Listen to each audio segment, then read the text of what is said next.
Shalom Bapak Ibu dan Saudara-saudara, selamat berjumpa kembali dengan saya di channel YouTube Minaria Purba. Sebelum kita mendengarkan khotbah Minggu tanggal 8 Mei 2022, mari kita memohon tuntunan dan kekuatan pertolongan Roh Kudus yang akan mendampingi, memberikan hikmat dan kebijaksanaan kepada kita. Kita berdoa. Bapa di surga Allah kami mengucapkan syukur dan terima kasih kehadirat-Mu pada saat ini. Karena Tuhan memberikan kami waktu kesehatan untuk merenungkan, untuk memperdengarkan dan mendengar firman Allah. Berfirmanlah Bapa, dalam nama Tuhan Yesus kami siap mendengarkan. Amin. Firman Tuhan untuk kita renungkan dari Yohanes 10 ayat 22 sampai ayat 30. Demikian firman Tuhan. Tidak lama kemudian tibalah hari raya pentahbisan bait Allah di Yerusalem. Ketika itu musim dingin, dan Yesus berjalan-jalan di bait Allah di serambi Salomo. Maka orang-orang Yahudi mengelilingi dia dan berkata kepadanya, "Berapa lama lagi engkau membiarkan kami hidup dalam kebimbangan? Jikalau engkau Mesias, katakanlah terus terang kepada kami."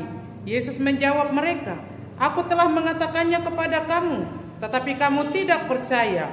Pekerjaan-pekerjaan yang kulakukan dalam nama Bapakku, itulah yang memberikan kesaksian tentang aku.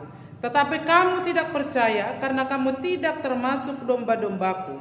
Domba-dombaku mendengarkan suaraku dan aku mengenal mereka dan mereka mengikut aku. Dan aku memberikan hidup yang kekal kepada mereka dan mereka pasti tidak akan binasa sampai selama-lamanya. Dan seorang pun tidak akan merebut mereka dari tangan Bapakku yang memberikan mereka kepadaku. Lebih besar daripada siapapun, dan seorang pun tidak dapat merebut mereka dari tangan Bapa. Aku dan Bapa adalah satu." Sampai demikian. Yang menjadi tema kita adalah aku dan Bapa adalah satu. Pertama, dalam hal Tritunggal, tiga tapi satu, yaitu Allah, Anak, dan Roh Kudus. Mereka satu dalam zat keilahian, tetapi ada tiga fungsi yang saling melengkapi. Bapa adalah pencipta langit dan bumi beserta dengan isinya, sedangkan Anak atau Yesus Kristus adalah penyelamat. Dia lahir ke dalam dunia ini, dia mati, bahkan dia bangkit naik ke sorga, adalah untuk menyelamatkan orang-orang percaya dan menyediakan tempat bagi orang-orang percaya. Sedangkan Roh Kudus adalah pendamping, pelindung, memberikan hikmat dan kebijaksanaan kepada manusia. Jadi Tritunggal, tiga tapi satu, satu dalam zat keilahiannya dan tiga peranannya. Allah Bapa sebagai pencipta, Yesus Kristus sebagai penyelamat, sedangkan Roh Kudus adalah roh pendamping dan memberikan hikmat serta kebijaksanaan kepada manusia. Kesatuan Bapa dengan Yesus Kristus yang kedua adalah dalam hal pengakuan iman rasuli. Adanya pengakuan kepercayaan kepada Allah Bapa, kepercayaan kepada Yesus Kristus sebagai anak Allah, kepercayaan kepada Roh Kudus, gereja yang kudus dan am. Dan kesatuan Bapa dan Yesus Kristus, hal yang ketiga adalah tritugas gereja, tiga tapi satu. Di antaranya adalah koinonia, diakonia, dan marturia, yaitu bersekutu, melayani, dan bersaksi. Bapak, Ibu, dan saudara-saudara, persekutuan anak-anak Tuhan itu harus melebihi dari satu.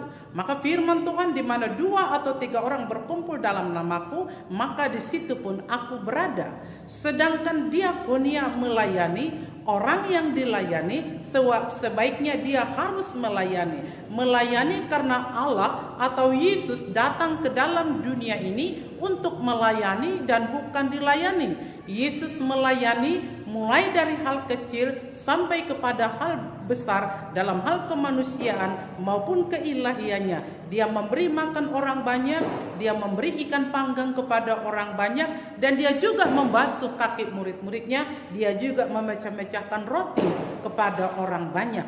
Jadi dia datang ke dalam dunia ini untuk melayani, bahkan mencari orang-orang berdosa. Sedangkan marturia adalah bersaksi tentang Allah, bersaksi tentang Yesus, bersaksi tentang Roh Kudus, tentang kebesaran Allah, Yesus dan Roh Kudus, Allah pemilik segala sesuatu yang ada di bumi dan di sorga. Dan dia juga pemilik manusia, dia Bapa bagi semua orang yang hidup. Bapak, Ibu, dan saudara-saudara, percayalah dan berimanlah bahwa Yesus dan Bapa adalah satu.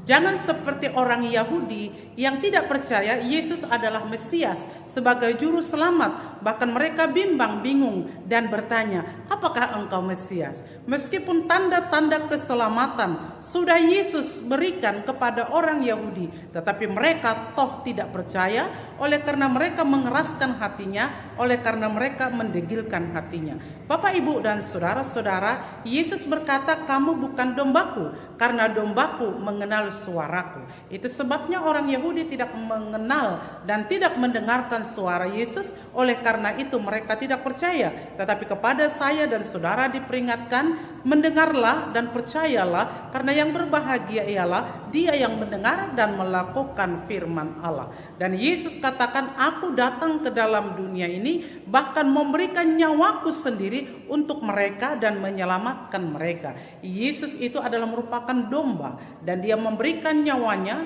dan dia memberikan darahnya untuk keselamatan umat manusia yang percaya kepadanya. Saat ini Yesus memperkenalkan dirinya bahwa dia dan Bapa adalah satu, dan Bapa yang memberikan kuasa itu kepada Yesus, dan Yesus yang memberikan domba-domba itu kepadanya untuk diselamatkan. Oleh karena itu Yesus patuh kepada visi Allah Bapa, Yesus patuh kepada rencana Allah Bapa menjadi keselamatan di atas permukaan bumi ini, meskipun dirinya sendiri dan tubuhnya menjadi taruhannya. Bapak, Ibu, dan saudara-saudara yang kekasih, dalam nama Tuhan Yesus Kristus adalah merupakan pertanyaan kepada kita saat ini.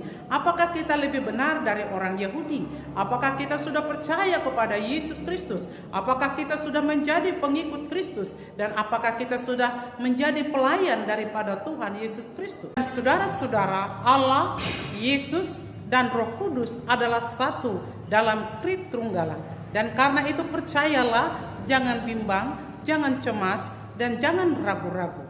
Allah yang mengutus Yesus Kristus ke bumi ini dengan cara Allah, dengan tujuan Allah, Allah yang memperlengkapi Yesus Kristus lewat kuasa Roh Kudusnya, dan Allah yang memberikan kuasa akan kebangkitan Tuhan Yesus dan kuasa atas naiknya Tuhan Yesus ke surga. Bahkan Yohanes 14 ayat 6 berkata, akulah jalan, kebenaran, dan hidup. Tidak seorang pun sampai kepada Bapa tanpa melalui aku. Dengan demikian Yesus Kristus merupakan jalan, Yesus Kristus merupakan tangga, dan Yesus Kristus merupakan kunci untuk boleh masuk ke dalam kerajaan sorga, menikmati hidup yang kekal itu. Sedangkan ketika Yesus naik ke sorga, maka Roh Kudus pada hari ke-50 yang disebut Pentakosta akan hadir menggantikan sosok Tuhan Yesus Kristus yang sebagai roh penghibur, roh pendamping, memberikan hikmat yang akan menyertai manusia itu selamanya. Di mana ada roh, di situ ada Allah, di situ ada kuasanya. Dengan demikian Yesus itu adalah Yesus yang maha hadir. Allah itu adalah Allah yang maha hadir. Ketika manusia menyebutkan nama Yesus, ketika manusia percaya kepada Yesus, maka di sana ada kuasanya. Meskipun Roh Kudus yang kita minta yang akan menghibur, di dalam Roh Kudus itu ada kuasa zat keilahian Allah, dan dalam Roh Kudus itu juga ada kuasa keselamatan yang berasal dari Yesus Kristus dalam Roh Kudus, dan Roh Kudus itu yang sebagai angin yang melambangkan kehadiran di mana-mana. Yesus itu adalah Yesus yang maha hadir dalam segala tempat, dalam segala situasi dan waktu. Berhubung dengan ayat sebelumnya, Petrus anak Yohanes percaya kepada Yesus Kristus.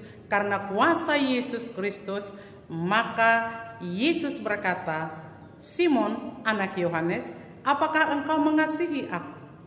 Dan Simon berkata, "Ya Tuhan, Engkau tahu aku mengasihi Engkau." Maka ketiga kalinya Yesus tetap berkata kepada Simon anak Yohanes, "Gembalakanlah domba-domba." Bapak, Ibu, dan saudara-saudara, dalam perikop ini Yesus katakan peranan gembala dan domba. Gembala mengenal suara dombanya dan domba mengikut gembalanya.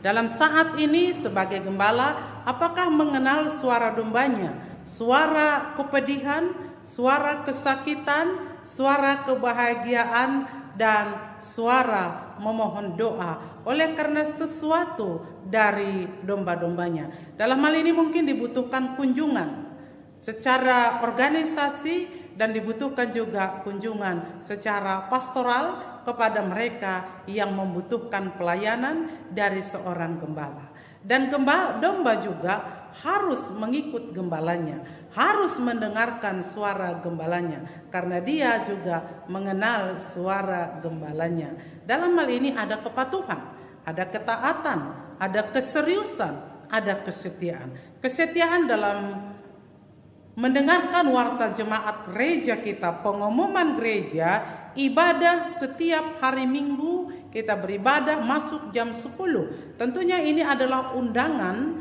supaya jemaat boleh hadir tepat pada waktunya dengan segala kewajibannya. Jemaat ikut komsel setiap hari Kamis masuk pukul 20. Ini untuk dilakukan, bukan untuk didengar saja, tetapi dengar dan untuk dilakukan.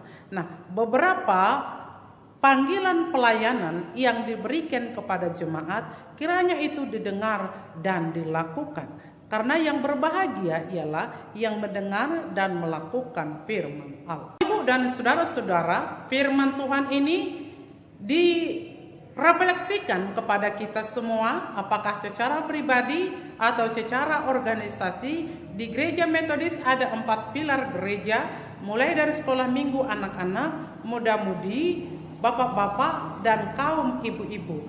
Anak-anak dia harus dibentuk menjadi satu regenerasi yang meneladani Allah. Dalam hal ini perlu diajarkan oleh guru di gereja, guru di sekolah, maupun orang tua di rumah. Mereka harus menjadi teladan bagaimana seharusnya kepatuhan, ketaatan kepada Allah. Tentu di rumah ada berdoa, ada membaca Alkitab, ada diskusi tentang firman Tuhan atau berbicara tentang Allah. Begitu juga muda-mudi gereja kita P3MI mempunyai moto Kristus di atas segala-galanya. Artinya Kristus itu lebih dari sesuatunya daripada yang penting dalam kehidupan ini, karena dia jelas-jelas memberikan keselamatan kepada manusia. Ibu-ibu juga mempunyai pelayanan, bapak-bapak juga mempunyai pelayanan yang membawa jiwa kepada Tuhan Yesus Kristus. Ibu dan saudara-saudara, sebagai domba, dia harus mengenal dan mengikut domba-dombanya. Karena domba-domba selalu dibawa ke padang gurun, ke tempat makanan yang lezat, dan juga kembali ke dalam kandang untuk diperiksa kesehatan dan juga asupan gizinya. Diperiksa supaya dombanya tidak masuk angin, diberikan perapian, dan diberikan juga makanannya, dan diberikan juga kehangatan. Diperiksa, tetap gembala memikirkan kestabilan dan kesehatan domba-domba. Bapak, Ibu, dan saudara-saudara, jika Allah Bapa, Yesus Kristus, dan Roh Kudus menjadi satu kekuatan, satu keutuhan, satu kekayaan, mampu memberikan kekuatan supernatural, batu bisa tergulingkan, mujizat bisa terjadi, hal yang tidak bisa dilakukan oleh manusia bisa dilakukan oleh Allah. Apa yang tidak terpikirkan oleh manusia, lebih dari yang dipikirkan, lebih dari yang didoakan manusia, dapat dilakukan oleh Allah. Allah kita Allah yang hebat, Allah kita Allah yang luar biasa. Allah kita adalah Allah yang maha kuasa, sanggup mendampingi, sanggup menolong, sanggup memberkati, sanggup memberikan keselamatan kepada manusia. Kalau kehidupan berasal dari Allah, maka Allah memperlengkapi manusia, maka Allah merancangkan kebaikan manusia, maka Allah memberikan keselamatan kepada manusia. Kita berdoa. Bapa di surga Allah kami, terima kasih untuk keselamatan yang Allah berikan kepada kami melalui Yesus Kristus. Kami mengucap syukur untuk kebaikan Tuhan. Terima kasih kiranya Tuhan tetap menyertai, memberkati, dan menyelamatkan kami. Dalam nama Tuhan Yesus Kristus kami berdoa dan terus mengucap syukur. Amin.